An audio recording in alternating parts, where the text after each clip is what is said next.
Usually when we talk about like medical diagnosis, there's this expectation of just absolute precision. Right. It's almost like civil engineering or something. You break your arm, you get an X-ray, and it shows that jagged white line on the screen. Exactly. The doctor just points at it with a pen and says, well, there it is.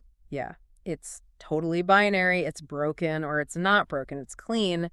And frankly, I mean, it is incredibly comforting. Oh, for sure. We really like things to be visible. We like them to be, neatly categorized. We crave that certainty. I mean, the human brain just wants a label and a box for every single phenomenon it encounters. It's how we process the world. But then you step into the world of, say, neurodevelopment or trauma or autoimmune disorders, and suddenly that X-ray machine is it's utterly useless. It really is. We are suddenly looking at a diagnostic landscape that is entirely fluid and murky and deeply, deeply dependent on context. Yeah, the boxes disappear. They do.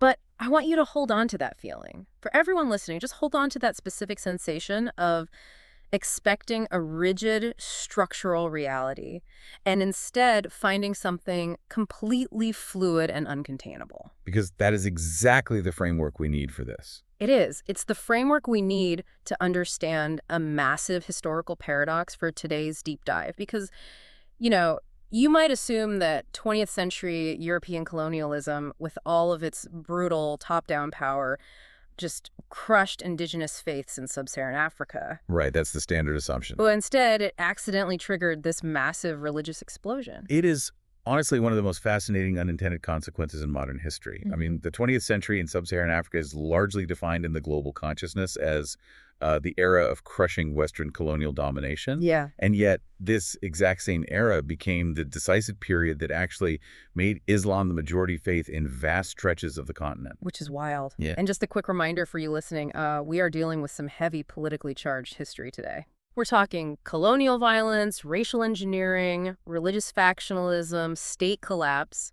And as always on this deep dive, we aren't taking sides or endorsing any of these historical viewpoints. Right. Our goal is simply to unpack the sources, examine the actual mechanics of these events, and understand the ideas that drove these massive movements. Exactly. And to guide us through this, we are unpacking an extensive academic history of Islam in Africa post-World War I. We're drawing really heavily from John H. Hansen's brilliant research, which is featured in the New Cambridge History of Islam. And we're also taking a brief but really compelling comparative look at Muslim populations in 20th century China by Drew C. Gladney. Yeah, that part at the end is going to be mind-blowing. Oh, it really ties it all together. But, the real value of Hansen's work is how it completely reframes the narrative of agency. Right. He demonstrates that this massive religious shift wasn't just a byproduct of colonialism happening to Africans, Like they were just passive victims of it. Exactly.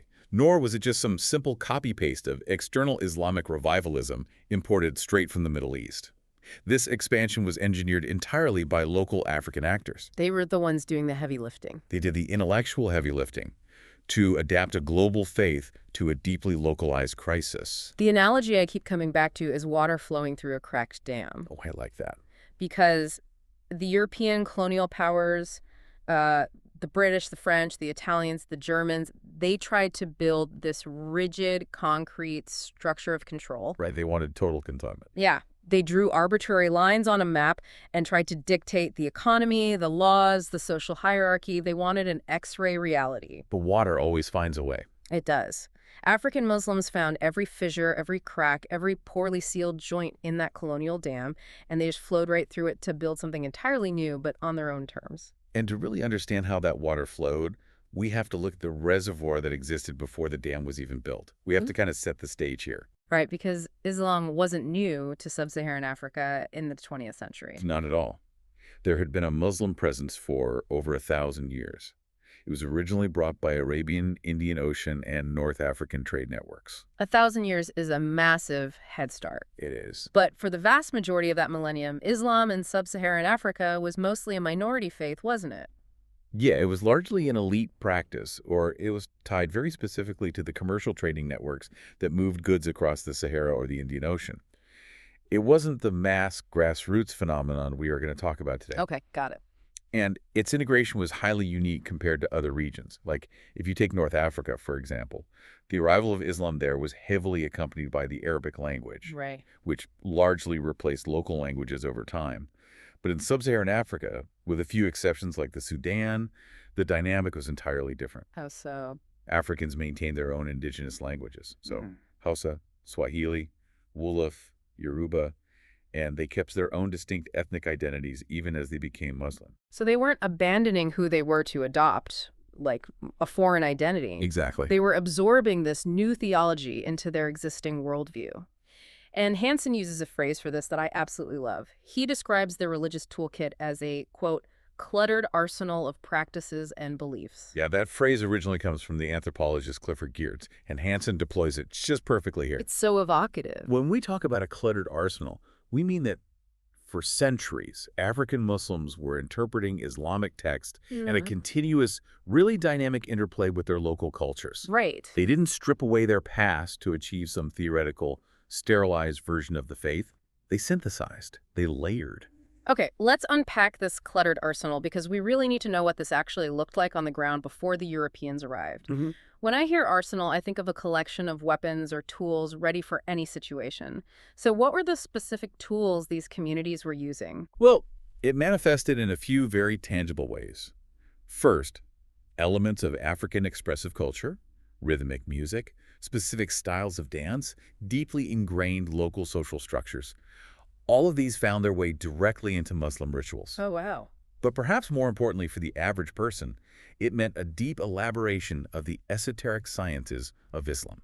Esoteric sciences, like what? We're talking about things like prophetic medicine, complex numerology, and the creation of what are known as ilm al-afaq, or magic squares. Okay, wait, magic squares. Walk me through how that actually functioned in like a daily village setting. So the ulama, those are the educated religious scholars, they were certainly respected for their ability to debate dense Islamic theology and jurisprudence. Sure.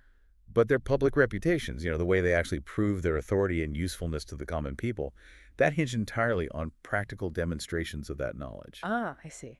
A villager didn't necessarily care about a scholar's grasp of 12th century legal theory. Right, they had more pressing issues.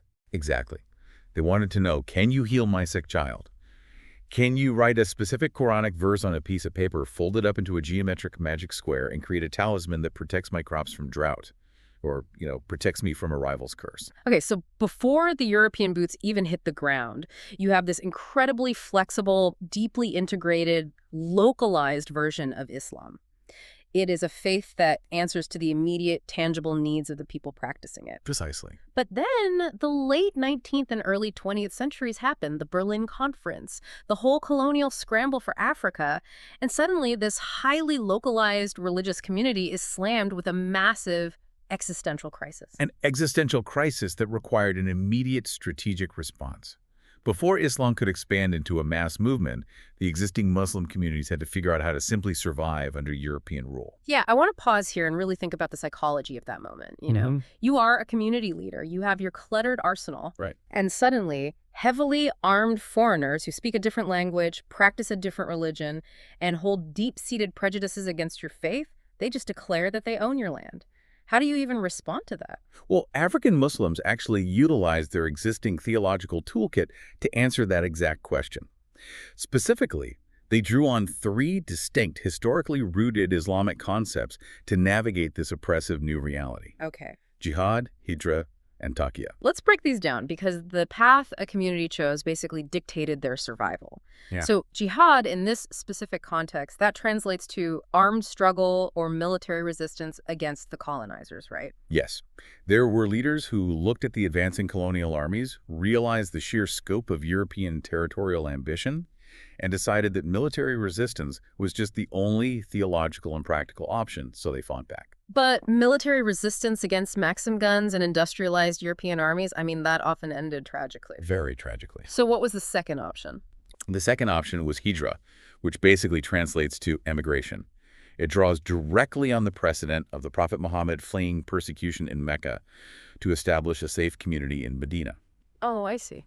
So the theological logic here is that if you cannot live righteously under the rule of non-believers who restrict your faith, You are obligated to pack up your community and physically move to a place where you can practice freely. Right. But moving an entire community is incredibly difficult, especially when the Europeans are claiming pretty much the whole continent. Exactly. You run out of places to go. Which brings us to the third option, taqiyya. And this one strikes me as the most psychologically complex. It is deeply complex. Taqiyya implies an outward acquiescence to a greater political or military power while maintaining your inner, uncompromised adherence to your faith. Wow. It is strategic accommodation. It's a community essentially saying, okay, we recognize that you have the guns, the state apparatus, and the monopoly on violence. Right. So we will nod, we will pay your taxes, we will obey your laws outwardly, but inside our homes, inside our hearts, our faith and our community structure remain completely untouched. That requires an incredible amount of communal discipline to essentially live a double life on a societal scale. It really does. But I'm curious about the other side of this equation. How did the Europeans actually manage these diverse Muslim communities? They carved up this massive continent, but neither the British nor the French had the actual manpower to rule millions of people directly. They absolutely did not. Yeah. And this is where the European colonial project really reveals its structural weaknesses. Because they lack the manpower, they had to rely on local intermediaries. Right. So they selectively recruited Muslim elites to help them administer these massive territories. Wait, help me understand the logic there. The British and the French were notoriously terrified of pan-Islamism, right? Oh, terrified of it. They had this paranoid fear that all Muslims globally would just unite in a massive uprising against European rule.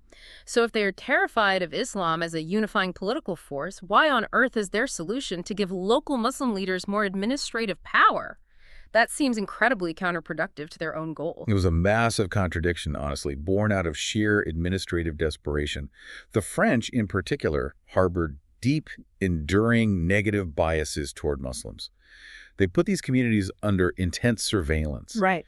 But they needed tax collectors. Yeah. They needed judges. They needed local bureaucrats. So they identified certain Muslim elites who they deemed trustworthy or, pliant, and they propped them up. So the irony is that by relying on these Muslim intermediaries to run their empires, the Europeans ended up preserving and in some cases massively expanding Muslim political roles that might have otherwise just disappeared under the weight of colonialism. Exactly. I mean, if the British stamp you as their official local administrator, you suddenly have the backing of the entire British Empire to enlarge your own personal power. Spot on.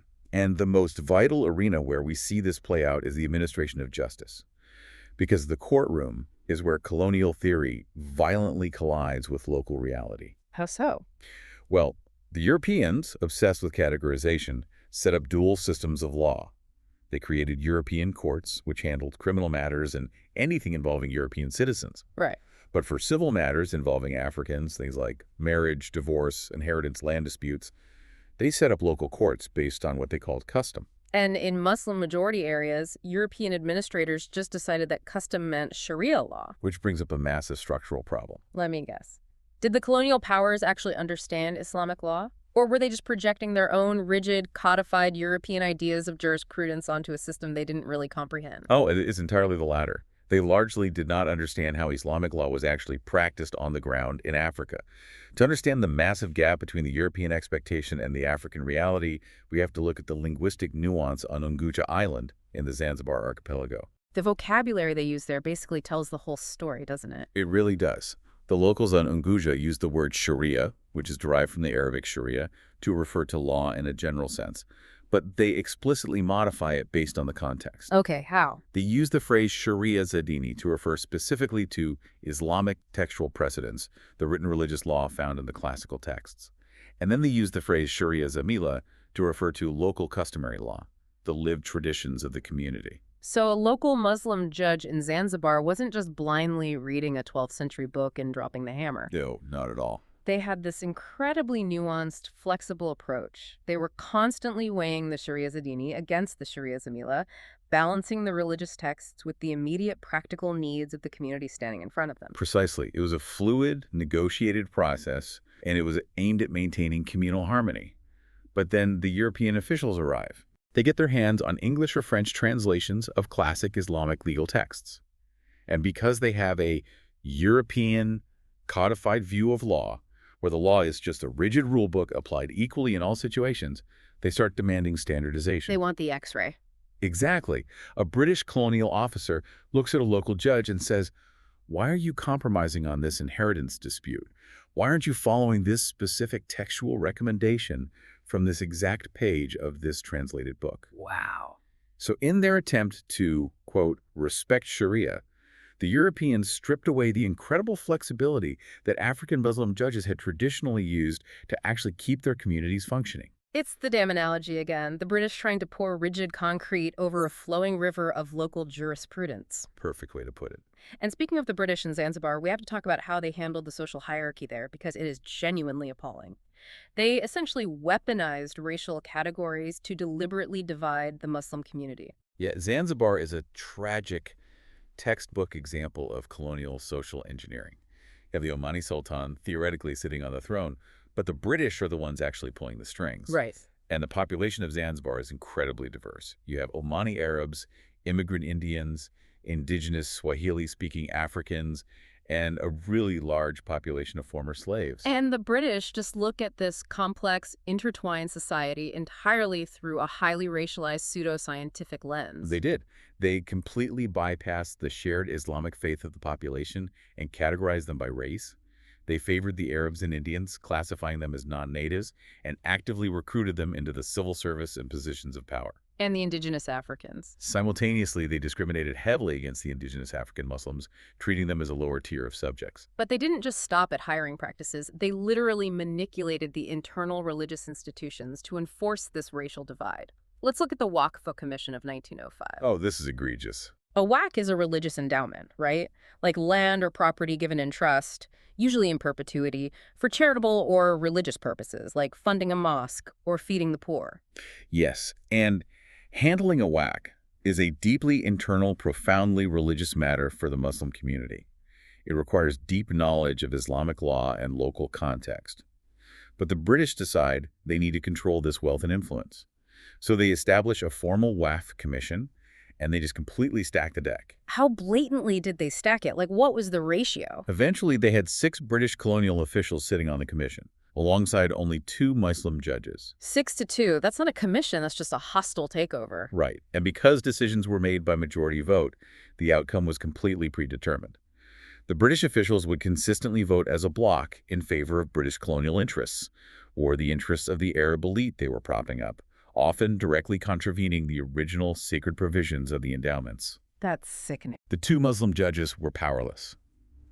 They could do nothing but write formal dissenting opinions as they watched their community's religious resources be drained by the colonial state. It's just blatant structural theft disguised as bureaucracy. Totally. But the French approach wasn't much better, though it was ironic in an entirely different way, because the French are terrified of Islam, they're deeply prejudiced against it, yet they end up founding these institutions called Franco-Arab madrasas. Yes.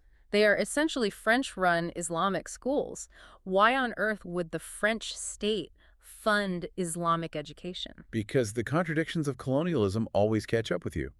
The French despise the independent Islamic scholars, but they desperately needed a class of local administrators who were literate in Arabic to help them run the vast territories of French West Africa. Oh, I see. They thought that by running the schools themselves, they could strip away the spiritual and political power of Islam and just produce compliant bilingual bureaucrats. They wanted the utility of the religion without the soul of it. Which is an impossible tightrope to walk. The colonial powers were constantly stepping on rakes when they tried to manage Muslim leaders.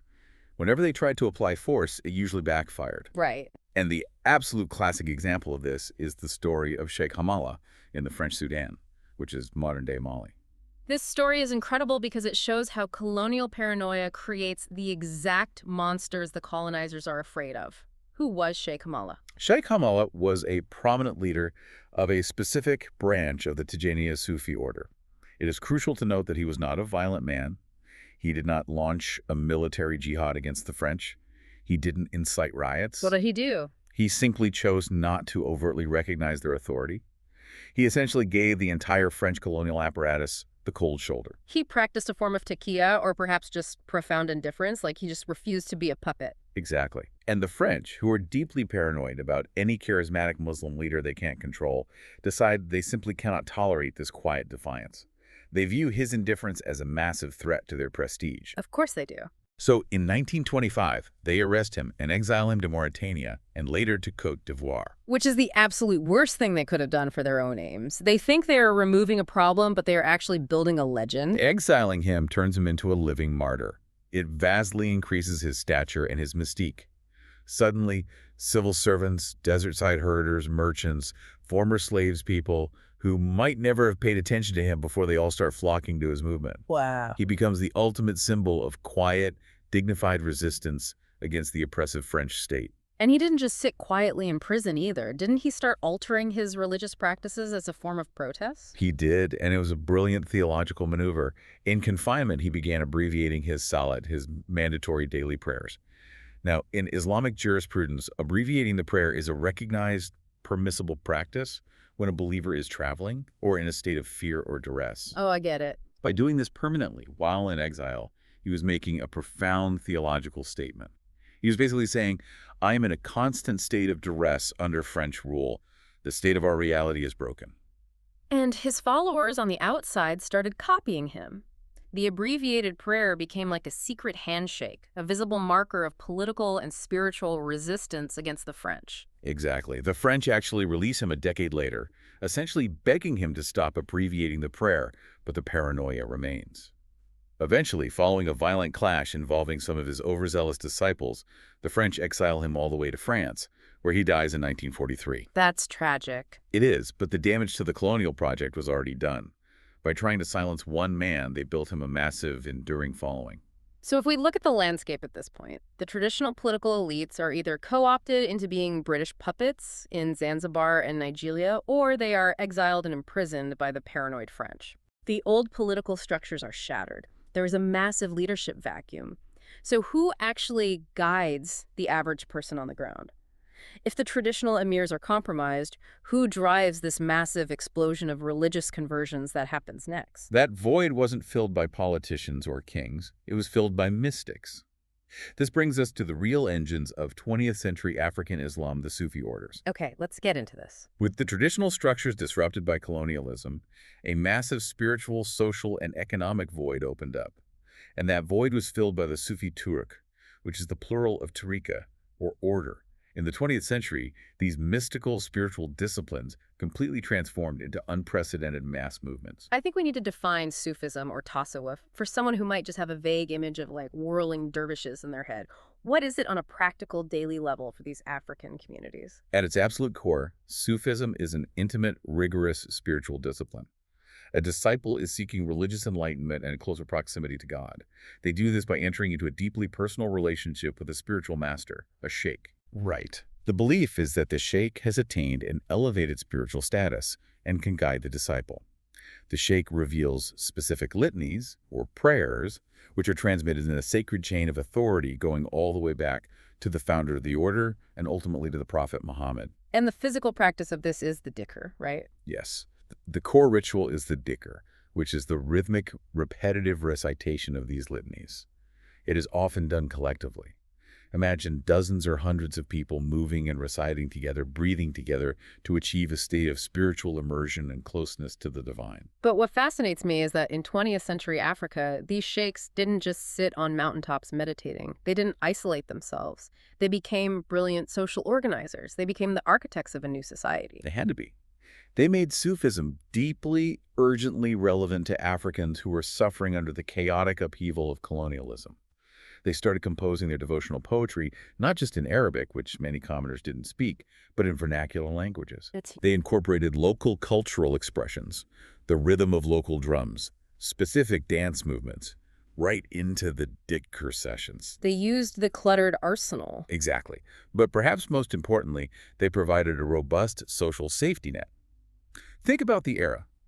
If you were a former slave, fleeing a cruel master because the colonial laws had technically abolished slavery, where did you go? Yeah, you have nothing. Right, you had no land, no money, no family network. You went to a Sufi order. You did. The sheikhs welcomed everyone. They forged new solidarities that crossed old, rigid ethnic and class lines.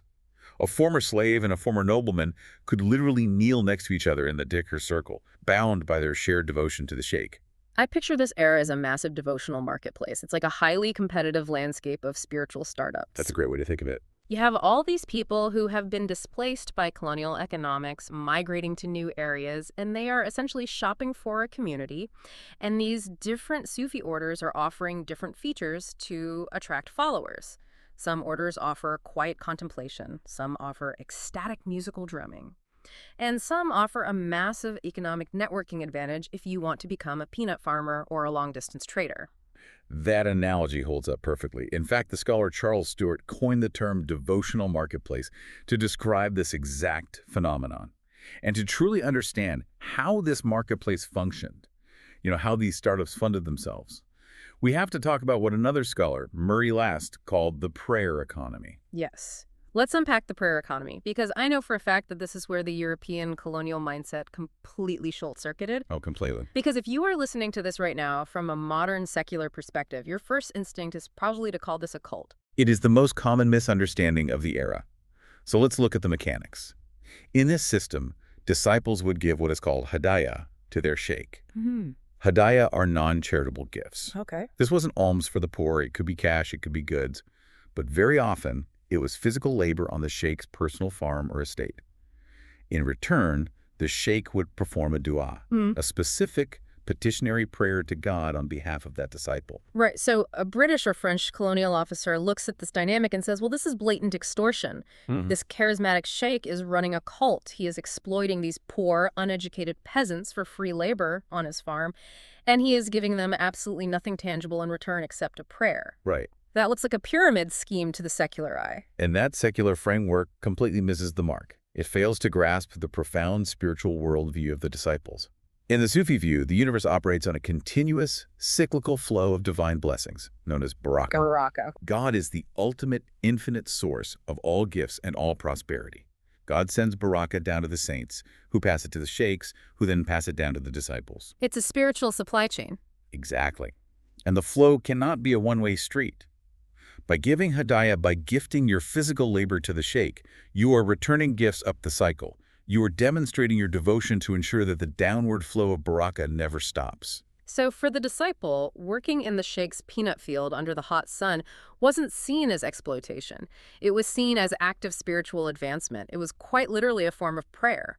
The labor itself was devotion. Working the land was viewed as entirely analogous to performing the jinn with your voice. Both actions moved you further along the spiritual path toward God. The colonizers saw economics.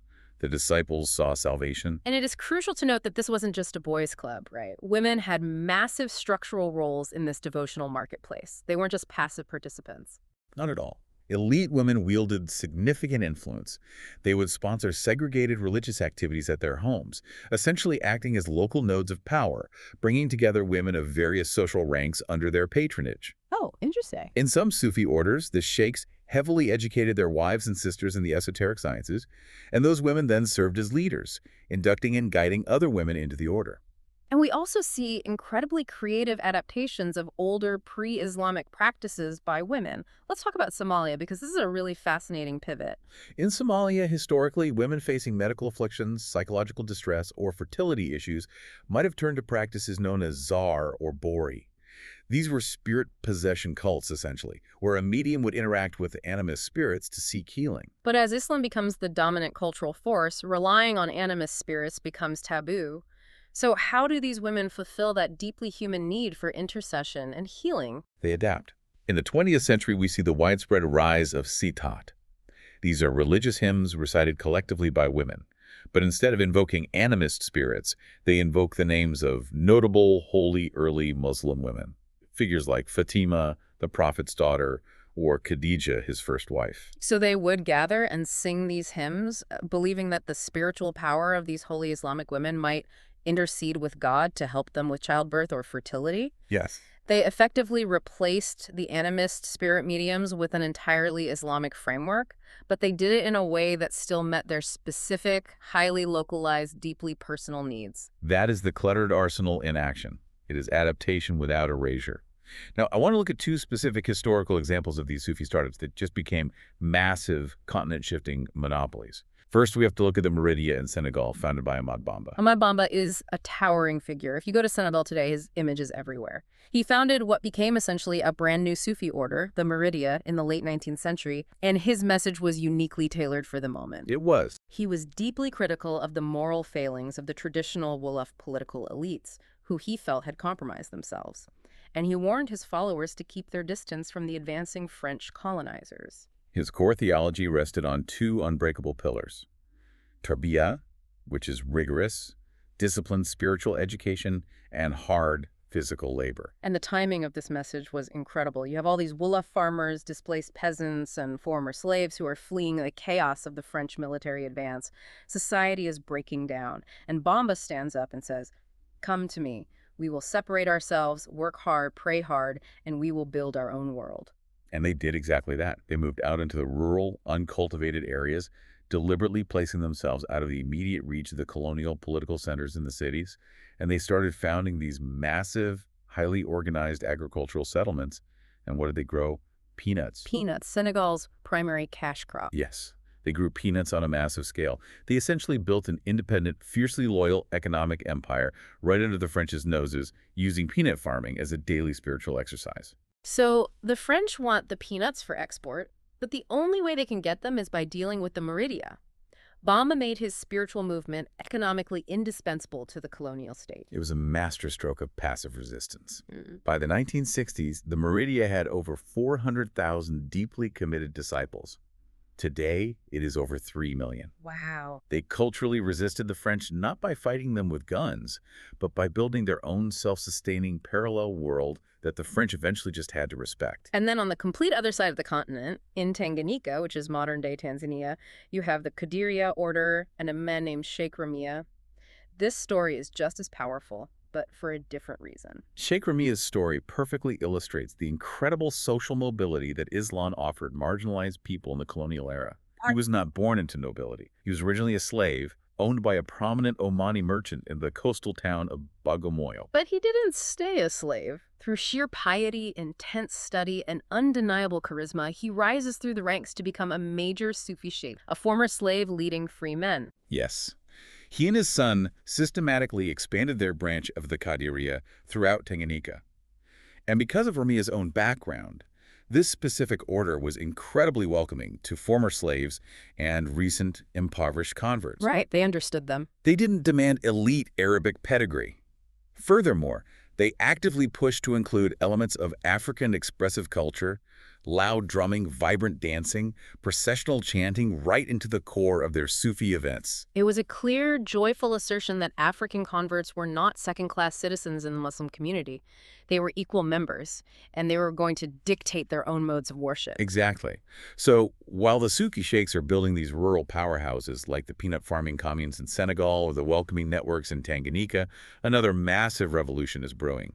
And this one isn't happening in the quiet rural retreats. It is happening in the concrete, the noise, and the crowds. Which means we need to look at urbanization, education, and the new public sphere. We're moving from the rural villages to the bustling, newly connected, intensely crowded colonial cities. The colonial regimes, driven entirely by the desire to extract wealth, embarked on ambitious infrastructure projects that completely rewired the African economy.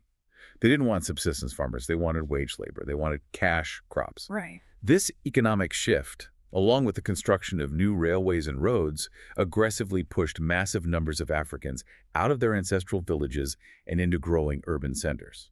I want to focus on the psychology of that urban migration. Imagine you are a young man in the 1920s. You migrate from your rural village to a colonial city like Dakar or Kano to find wage work on the railway.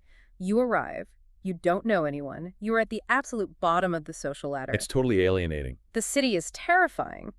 But if you convert to Islam, you instantly plug into this vast, continent-spanning commercial and social network. It was a highly pragmatic choice, deeply intertwined with the spiritual one.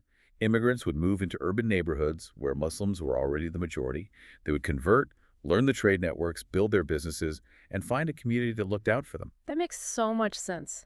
And eventually, when they accumulated enough wealth to return to their home villages, they took the Islamic faith back with them, spreading it further into the interior. The city was the incubator. The other huge driver of conversion in the cities was the emancipation of slaves. We touched on this with Sheikh Ramia, but the sheer scale of slavery in Africa at the start of the colonial era is just staggering. In some regions, slaves made up more than half the total population. When colonial edicts technically abolished slavery, though we must note that the actual enforcement of this was often terribly slow and uneven, you suddenly had millions of people who needed to negotiate entirely new identities for themselves as free people. How did religion play into that newly forged identity? Some former slaves explicitly rejected Islam because it was the religion of their former masters. They wanted nothing to do with it. But many others embraced it because, at its core, Islam offered a radical foundational message of equality before God. A master and a slave pray shoulder to shoulder in the mosque. And here is where the history gets incredibly visceral, because they used fashion to stake their claim. They did. Former slaves started adopting locally defined Muslim clothing styles to visually and publicly assert that they were now equal members of society. I have to zero in on this. People using textiles and fashion as a tool of political and social resistance. But wait, if you're a wealthy former master, you definitely don't want the person who used to serve you dressing exactly like you. Did the elites push back? Oh, the elites were horrified. They absolutely disdained it. They tried to enforce sumptuary laws or social norms to prevent it, but the momentum of the masses was simply too strong to contain. In Zanzibar town, for example, the dynamic completely inverted. It was actually the former female slaves who set the fashion agenda in the early colonial period. Wait, the former slaves became the trendsetters? They were the ones innovating the styles, creating new ways of draping the cloth, new patterns. They were visible in the streets, active in the markets. And eventually, the secluded elite women found themselves reluctantly following the sartorial lead of the women who used to serve them. That is wild. It was a total humiliating subversion of the traditional social hierarchy, played out entirely in the language of textiles. That is incredible. A fashion revolution driving social equality. And alongside this revolution in the streets, you have an educational revolution happening in the schools. Traditional Quran schools, where children sat and learned to memorize and recite the Arabic text by rote, experienced massive growth. All these new converts in the cities wanted their children to have basic Islamic literacy. Right. But at the same time, the glaring presence of Western-style colonial schools, schools that were churning out clerks who got good jobs in the colonial administration, inspired African Muslims to innovate. They realized they needed to compete. I mean, if you just send your kids to a Christian missionary school because they offer math and French, you risk losing their faith entirely. Exactly. So Africans who had traveled, perhaps on the Hajj, or who had studied abroad in Cairo, began founding what they called Reformed Arabic schools. These schools were revolutionary. They combined traditional Islamic subjects with modern pedagogical methods. Like what? Blackboards, desks, standardized testing, and subjects like math and geography. It created a totally new class of highly educated, urban, globally aware Muslims. And these newly educated Muslims didn't just study, they started organizing. We see the rapid rise of Muslim urban associations. The European colonizers had this very rigid anthropological idea of tribes. They truly believed that Africans lived in these unchanging, rigidly bounded ethnic groups. But the reality on the ground was incredibly fluid. Right. So Africans in these new cities would form associations. Sometimes they strategically used the colonial ethnic categories to lobby the government for resources. But very often, Islam provided the overarching glue that allowed them to transcend ethnicity entirely. They realized there is strength in numbers. They formed associations to pool their meager wages to send members on the costly Hajj to Mecca, or they pooled money to fund those new reformed Arabic schools. They built their own civic infrastructure because the colonial state certainly wasn't going to build it for them. And we absolutely cannot forget the role of media in all of this. This is the era where the printing press and the radio begin to really penetrate the continent. Texts, newspapers, and pamphlets are flowing in from intellectual centers like Cairo and Beirut. This birthed a totally new public sphere. Previously, rigorous religious debate happened quietly, behind closed doors among elite, highly trained scholars. Yeah. Now, because of cheap printing presses, the radio, and the intense mixing of diverse people in colonial barracks and railway towns, you have everyday people, merchants, tailors, railway workers, openly debating proper Islamic practice in the cafes and the streets. It democratized the theological conversation, which terrified both the colonial administrators and some of the traditional Sufi sheikhs. Before we move on to how this plays out in a specific country, I want to share one of my favorite anecdotes from the sources. It perfectly captures how brilliant and psychologically astute these grassroots preachers were in this new, messy public sphere. Oh, this is a great story. In the French Sudan, there was a man named Salih Sibi. He converts to Islam, learns the esoteric Islamic sciences, and then goes back to his home region to preach. But his home region is still heavily animist. They believe deeply in intercessionist spirits, and they use powerful, sacred ritual masks in their ceremonies. Now, if Sibi had gone in as a fiery Puritan and aggressively tried to smash those masks, he would have been ignored or he would have caused a violent riot. Exactly. You can't just attack people's deeply held sacred objects. So what does he do? He takes these terrifying sacred animist masks and he incorporates them into Muslim children's games. It's so smart. He literally has the kids play with them in the dirt. By turning the sacred objects of the old religion into mere toys for toddlers, he effectively desacralizes them. He strips them of their spiritual terror and authority without ever throwing a punch or raising his voice. It is brilliant psychological warfare via playtime. It is a profound example of local adaptation. He understood the psychology of his people, but as you can imagine, all these incredible ingredients, the massive Sufi movements, rapid urbanization, new media, the shifting cash economy, it all created a volatile pressure cooker. Right. And this recipe cooked up very differently depending on where you lived and who your colonizer was. Which brings us to a massive case study. If we want to see how complicated, fragile, and ultimately doomed these colonial boundaries were, we have to look at Nigeria. Nigeria was a massive territory engineered by the British, and it housed two entirely different, almost contradictory Islamic realities in its north and south. Let's start with northern Nigeria because the history there is incredibly dense. This area included the remnants of the Sokoto Caliphate, a massive, highly organized Islamic state that had been founded by a militant jihad in the early 19th century. Yay. When the British finally conquered it, they looked at the sheer size of the territory and realized they absolutely did not have the troops or the bureaucrats to rule it directly. So they opted for indirect rule. My analogy for this is a hostile corporate buyout. The British Empire acquires this massive company, Sokoto Inc. They keep the old CEO and the board of directors, the Masu Sarada, the emirs in place. They give them nice corner offices, they let them wear their traditional robes, and they prop them up as puppets. Exactly. But all the real strings, all the ultimate authority, are pulled from the new corporate headquarters in London. It is a fitting analogy. The British even let the traditional Muslim court survive, allowing the emirs to maintain the illusion of control. But they immediately slapped massive restrictions on those courts. For instance, the British issued sweeping edicts prohibiting the practice of slavery. But slavery was deeply structurally entrenched in the northern Nigerian agricultural economy. So how did the Muslim judges handle that? Did they just instantly abolish the basis of their economy? Of course not.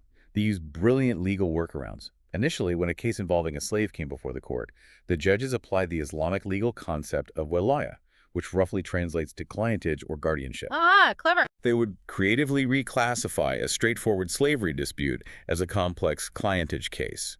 This allowed them to bypass the British edict on paper while maintaining the economic status quo in reality. It was a constant high-stakes game of cat and mouse in the courtrooms. The British eventually caught on and forbade the Walaya tactic, but it shows how hard the locals fought to maintain their systems. But while the British are busy propping up the emirs and playing legal games, they also introduced a piece of technology that completely accidentally destroys the social order.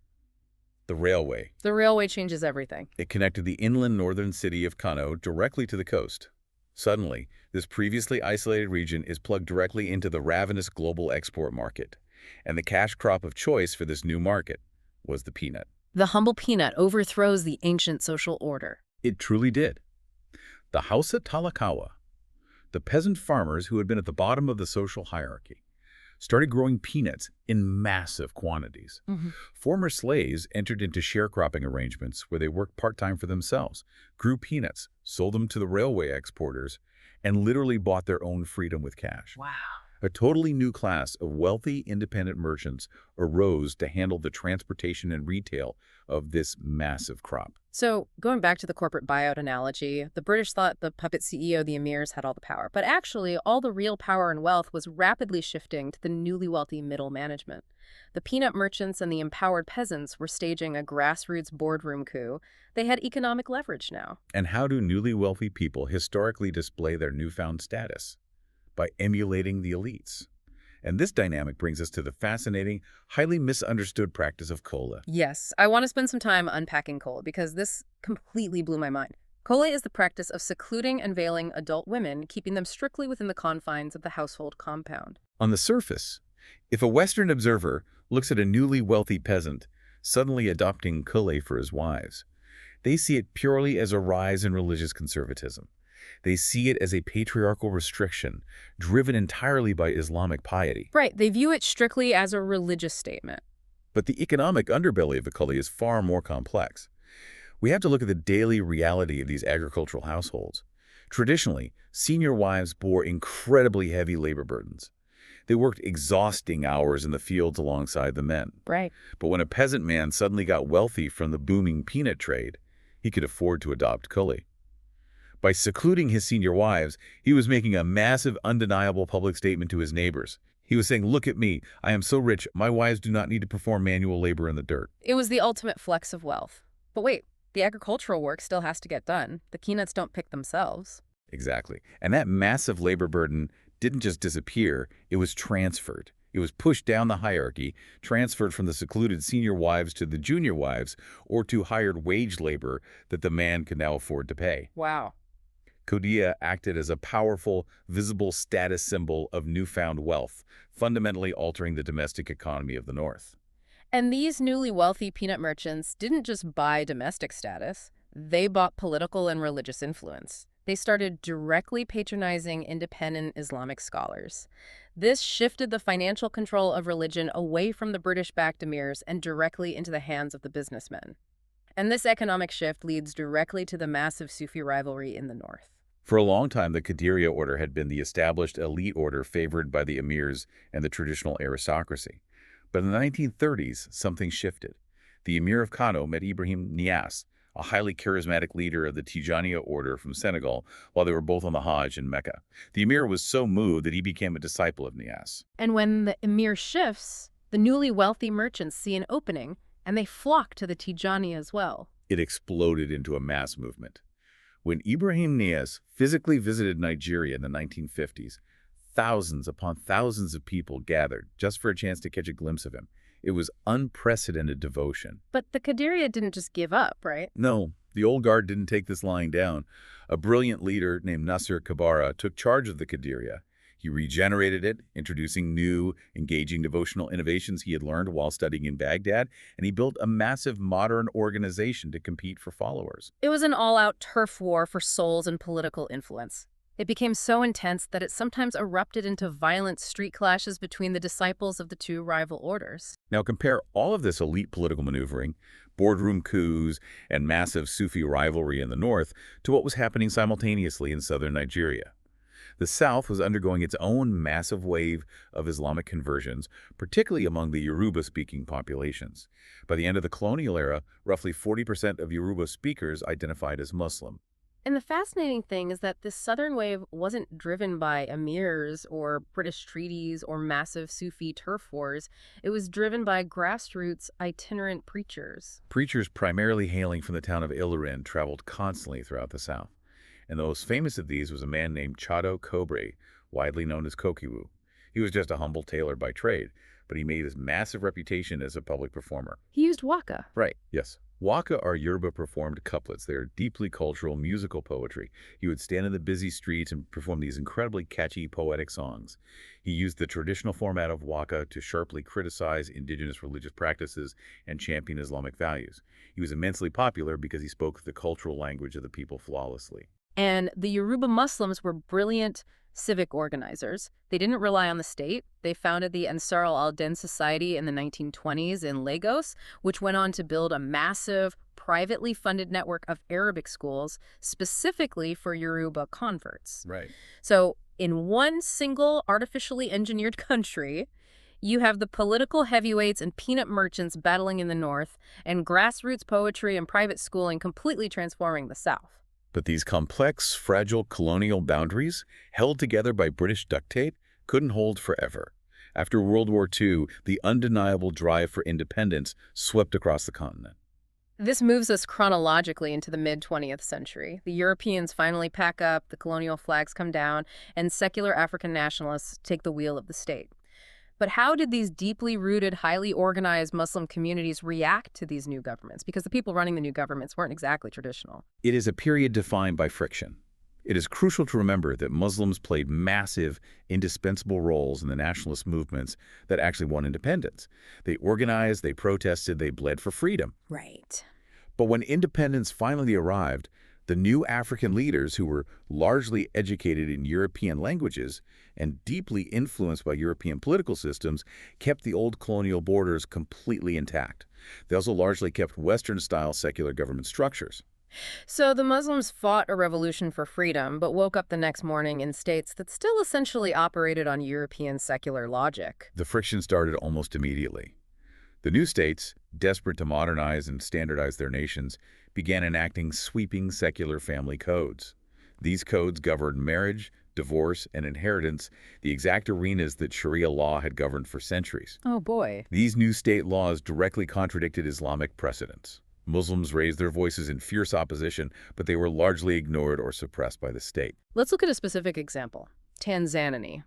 The nationalist party there, TANU, was a massive, incredibly successful grassroots coalition. And Muslims were the crucial organizers of TANU. They utilized their vast, pre-existing urban networks, the exact same networks they had built for the Indian Ocean trade and the Hajj, to organize the political party. Muslim women were particularly vital to this effort. Yeah, tell me about Bibi Titi Muhammad. A woman named Bibi Titi Muhammad, who headed TANU's women's section, composed and performed Swahili songs that defined the nationalist movement in popular, accessible metaphors. She literally gave a voice and a rhythm to the revolution. But then TANU actually wins.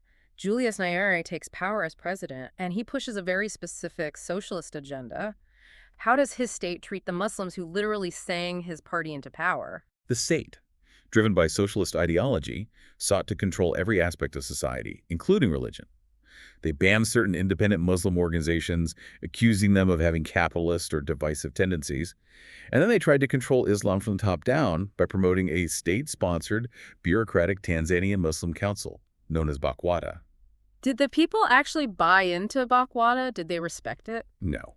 Very few grassroots Muslims identified with it. It was widely seen for what it was: an administrative arm of the secular state, not a true, organic religious authority. It bred deep resentment. Now, compare that heavy-handed friction in Tanzania to the brilliant, almost Machiavellian political balancing act that happened in Senegal. Senegal is the absolute masterclass in navigating religious power in a post-independence state. The first president of Senegal, Leopold Senghor, was a Catholic Christian in a country that was overwhelmingly Muslim. Okay, that's already a tough position. His prime minister, Mamadou Dia, was a Muslim who wanted to implement aggressive, state-led reformist policies. In 1962, there was a massive political power struggle between the two. Senghor, the Christian, manages to oust Dia, the Muslim, and consolidate power. How does a Catholic president possibly survive politically in a majority Muslim country immediately after ousting a prominent Muslim rival? That sounds like political suicide. It would have been if Senghor wasn't a political genius. He survived by allying deeply and publicly with the massive Sufi orders. Senghor knew he absolutely could not rule the rural areas or the peanut economy without the blessing of the Muridia and the Tijaniya. Ah, so he makes a deal. He showered them with state patronage. He even granted Touba, the sacred religious capital of the Muridia order, autonomous status as a rural community. He basically approached the sheikhs and said, "I will run the secular state apparatus, you run your vast spiritual and economic empires, and I will fund your infrastructure if you ensure your disciples vote for me." It was a mutually beneficial, non-aggression pact. But this brings up a huge question for me, and I think it's a question a lot of listeners might share. We see all this tension over secular family codes, and we see massive, highly organized Muslim populations who clearly have the numbers to force change. Why was Islamism the drive to actually overthrow the secular state and govern solely by Islamic law so incredibly rare in sub-Saharan Africa during this time? especially when you compare it to the explosive rise of Islamism in the Middle East during the same era. It is a vital question, and it goes to the heart of the African Muslim experience. The answer lies in the sheer, unavoidable diversity of the continent. African Muslims largely accepted secular states because they operated in highly diverse, multi-ethnic, multi-religious societies. Mm. Survival, economic prosperity, and political stability required constant compromise. Right. Furthermore, the Sufi orders and other organizations primarily sought state patronage, not state capture. They wanted the government to provide funding for the Hajj, money to build their Arabic schools, and autonomy for their holy cities. They wanted a prominent seat at the table. They didn't want to flip the table over entirely. They wanted a bigger piece of the pie, but they didn't want to burn down the bakery. Exactly. They were pragmatic. And when you look at where things went disastrously wrong, like Somalia, you see the catastrophic danger of the state refusing to honor that pragmatism and compromise. Somalia is the dark, tragic mirror to Senegal's stability, isn't it? Somalia was ruled by the dictator General Siad Barre. Barre pushed a brutal regime based on what he called scientific socialism. He tried to forcibly and violently modernize society, completely disregarding deep-seated clan loyalties and centuries of Islamic tradition. The breaking point came in 1975. What happened? Barre introduced a new, entirely secular inheritance law that blatantly contradicted Islamic dictates on how wealth should be divided. When prominent Muslim clerics dared to speak out against it in their sermons, Barre had 10 of them publicly executed. Executing religious clerics over inheritance laws, that is just pouring gasoline on a fire. It completely alienated the population and destroyed any legitimacy the state had left. Barre's brutal dictatorship, combined with Cold War geopolitics, eventually led to total state collapse in 1990. The government simply ceased to exist. Just gone. And when the state collapsed, leaving heavily armed warlords and clan militias fighting in the ruins of Mogadishu, who stepped in to provide basic order. The Muslims. Yes. In the mid-1990s, Somali Muslims began founding localized neighborhood Islamic courts in Mogadishu simply to provide basic justice, mediate disputes, and stop the looting because the state was gone. The rise of these courts, which eventually formed the powerful Union of Islamic Courts, wasn't born out of some grand theoretical Islamist master plan. It was born out of sheer necessity and the profound trauma of state violence. It's a stark reminder that colonial and dictatorial engineering always has a bill that comes due. Look at the Zanzibar Revolution of 1964. The British had spent decades artificially favoring Arabs and Indians over the indigenous African Muslims, stacking the Waqf commissions and the civil service. They finally hand power to an Arab-led party at independence. And what happens? Chaos. Literally weeks later, the Afro-Shirazi uprising stages a violent, bloody coup. The Sultan flees, and thousands of Arabs are killed or permanently exiled. Decades of careful colonial racial engineering ended in a violent rupture in a matter of days. The colonial era left deep, festering wounds, and the nationalist era struggled mightily to heal them. But as the 20th century drew to a close, the tension wasn't just between Muslims and the secular state anymore. A massive ideological civil war was brewing within Islam itself. If the early and mid-20th century was about Sufism providing a brilliant social safety net, the late 20th century is about a new generation looking at those Sufi safety nets and deciding they need to be burned to the ground. We see the rapid rise of a movement that scholars broadly categorize as scripturalism. These are Muslims who aggressively and vocally rejected the Sufi practices that had literally built African Islam.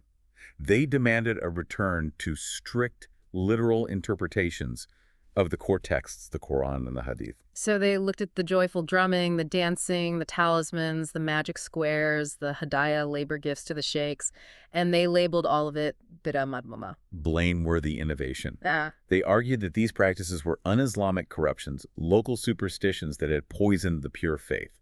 Now, this movement was certainly accelerated by globalization. Increased air travel meant more Africans were studying abroad in Saudi Arabia and the Middle East, and there was absolutely foreign funding flowing into the continent. Right. But it's a massive mistake to just dismiss this as a foreign import. It was heavily localized and driven by African scholars who deeply wanted to reform their own societies. And they were armed with powerful new media. Audio cassettes were massive in this era. You didn't need to physically travel to a sheikh's compound to hear a sermon anymore. You could listen to a fiery scripturalist sermon on a cheap tape player in the back of a taxi. They used television, they used radio, and they introduced completely new aesthetics to the culture. They demanded austere rituals and strict visible modesty. In Zanzibar, a highly educated scholar named Masoro Bachu pushed hard for these scripturalist reforms, and it caused massive social friction. The local Sufi-leaning Muslims actively mocked the scripturalists. How so? They called them Watu Wabida, which is incredibly ironic because it means people of innovation. To the locals, the traditional ways were the norm, and these new, strict, imported rules were the actual blameworthy innovations. They even mocked the extreme face veils worn by some scripturalist women, derogatorily calling the style kaninja, comparing them to ninjas from action movies. Wow, Kaninja, that's intense. In Nigeria, the scripturalist wave organized into a massive, highly militant movement known as Izala. It was founded by supporters of a prominent scholar named Abubakar Gumi. With heavy funding from local wealthy merchants in Saudi Arabia, they practically declared total war on Sufi mysticism. They built their own modern schools, they trained their own aggressive preachers, and they openly attacked the traditional orders in the streets and in the press. This intense friction even birthed violent apocalyptic reactions from those caught in the crossfire. In the 1980s, you have the Mai Tetsin riots in northern Nigeria. A man named Muhammad Marwa, widely known as Mai Tetsin, which translates to the one who curses, led a violent anti-modernity What uprising. was he cursing? He condemned almost all aspects of modern urban life. Bicycles, watches, radios, he viewed them all as corrupting. His message resonated deeply with marginalized rural youths who had migrated to the cities but felt completely left behind by the Nigerian oil boom. They felt alienated by the wealthy, established Sufis on one hand, and looked down upon by the highly educated, modern scripturalists on the other. Mai Tetsin's uprising was a violent rejection of modernity itself. Let me try another analogy here to wrap my head around this. Watching the scripturalist movement brutally attack Sufism feels incredibly similar to the Protestant Reformation in Europe. It's this massive, media-driven textual push to strip away all the middlemen, the saints, the sheikhs, the magical amulets, the indulgences, and demand that the individual believer get back to the raw, uncorrupted source code of the text. That is a very apt parallel. The scripturalists wanted to shatter the spiritual monopoly of the sheikhs. And you hit on a key phrase there, source code. Western observers often profoundly misunderstand scripturalism. They see the strict dress codes, the gender segregation, and the literal reading of ancient texts, and they assume it's a regression. They think it is a step backward into the medieval past. Right, the automatic assumption is that it is inherently anti-modern. But sociologically, it is actually the exact opposite. It's an alternative modernity. Think about what they're actually doing. By rejecting localized rural traditions, by building modern, standardized schools with bureaucratic curriculums, and by masterfully utilizing mass media like cassettes and television, scripturalists are offering young Africans a way to be global, rational, and modern. They are participating in a highly connected textual global network. They are just doing it without having to adopt Western secular values. Wow. Modern without being Western. That reframes the entire movement. It's not a retreat to the past, it's a different path to the future. But as powerful and rational as this textual movement was, it couldn't solve every human problem. And this leads to one of the most fascinating, slightly eerie stories in the sources, the phenomenon of Ruqyah in 1990s Nigeria. Ruqyah is the practice of spirit exorcism. Yeah. And its sudden rise in the 90s perfectly illustrates the absolute limits of strict, rational orthodoxy. In northern Nigeria, there were sudden terrifying epidemics of mass spirit possession among young schoolgirls. We have to look at the psychology of these girls to understand why this happened. They were under immense crushing stress. They were caught right on the fault line of a changing society. On one hand, they faced the traditional, highly conservative expectations of their families regarding early arranged marriages. On the other hand, they were navigating the new world of universal education and modern career opportunities they were experiencing in school. That intense psychological pressure, that cognitive dissonance, manifested physically as mass possession. So when a dozen girls collapse in the schoolyard speaking in strange voices, who do you call? The Orthodox scripturalists, like the Izala movement, were totally powerless. Their strict theology just said, spirits aren't real in this localized way, stop it. Their rationalized medical clinics couldn't fix a psychological rupture, and the traditional Sufis were struggling to adapt to this new urban crisis. Enter the Ruqyah practitioners. Yes, these specific practitioners stepped directly into the void. They brilliantly blended strict Islamic texts like utilizing English translations of medieval treatises on jinn written by the strict scholar Ibn Taymiyyah, with a deep, intuitive, local, animist understanding of unseen powers.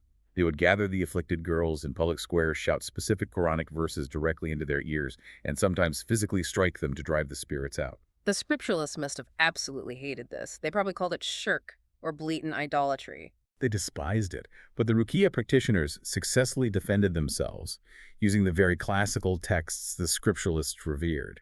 It proved the enduring, unbreakable power of localized faith. When a community faces a deeply psychological, localized crisis, a purely global, sanitized, purely rational theology often isn't enough to heal the wound. They needed a faith that understood the specific cultural demons they were wrestling with. It is the cluttered arsenal returning, evolving right at the end of the 20th century. Now, before we wrap up, the sources provided us with one final sharp contrast. We've spent this entire time deep in Sub-Saharan Africa looking at how Muslims adapted to colonial and nationalist states, but we're going to step briefly into Asia to look at how another massive state handled its Muslim populations during this exact same 20th century era. We're looking at China. It is a vital comparison because it strips away the specifics of Africa and highlights the universal underlying themes of adaptation versus separatism. Since World War I, China has been engaged in an unremitting, often brutal project of nationalization.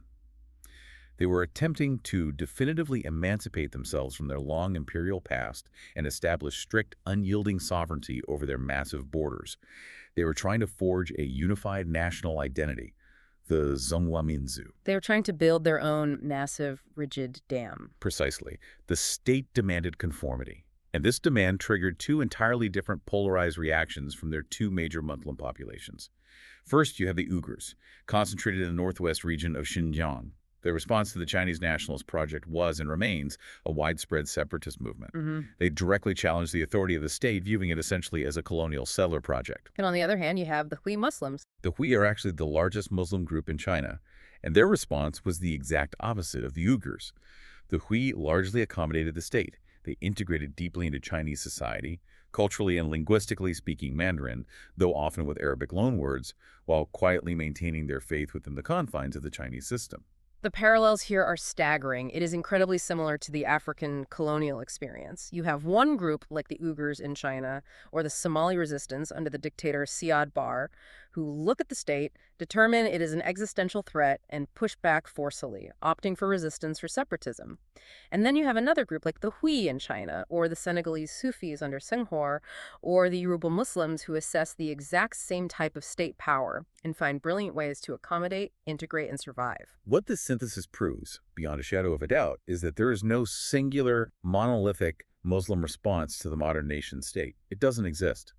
Whether you are looking at post-colonial Africa or post-imperial China, Muslim identity is highly elastic and incredibly strategic. It bends to fit the exact shape of the container it's in. Exactly. And crucially, it is usually the state's approach that dictates the reaction. If a state offers patronage, a degree of respect, and a modicum of autonomy, as Senegal did with the Sufi orders, or as China historically did with the Hui before recent crackdowns, the religious community leans toward peaceful accommodation. But if the state demands rigid integration, outlaws sacred traditions, or uses violence as Siad Barre did in Somalia, or as China's modern policies have aggressively done in Xinjiang with the Uyghurs, the community feels cornered and is forced toward resistance and separatism. State violence breeds religious resistance. That perfectly encapsulates our entire journey today. We've seen the incredible diversity, the strategic brilliance, and the unbreakable resilience of global Islam. Let's recap this epic timeline. We started with African Muslims creatively navigating European courts, using linguistic nuances and legal loopholes to survive the colonial dam. We saw the explosive grassroots growth of the Sufi networks, these spiritual startups acting as massive safety nets, where something as mundane as farming peanuts became a holy act of resistance. We traced how the new railways and cash economies birthed urban associations, pushing former slaves to spark fashion revolutions in the streets. We watched newly independent African states clumsily and often violently negotiate with powerful religious blocs. And finally, we saw how modern scripturalists, armed with cassette tapes and literalist theology, are battling the traditional Sufis for the soul of the faith in a rapidly modernizing world. Ultimately, it all comes down to a battle over information and authority. Just as the printing press and the radio disrupted the unquestioned power of the Sufi sheikhs in the 20th century, we are constantly seeing our own traditional authorities disrupted by new media today. The tools change from a magic square to a cassette tape to a smartphone, but the human struggle for who gets to speak for the truth remains exactly the same. And that leaves us with a final thought to ponder as we close. We saw how cassette tapes and radio allowed scripturalists to bypass traditional Sufi leaders. Now think about the smartphone in your pocket.